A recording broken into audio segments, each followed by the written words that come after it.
Hi everyone, today in my this video I'll tell you how you can enable USB tethering in your device Oppo A57s.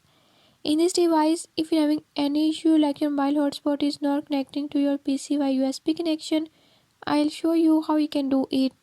Before I start, if you are new to my channel, don't forget to subscribe and press bell icon. Watch complete video and learn how you can do it.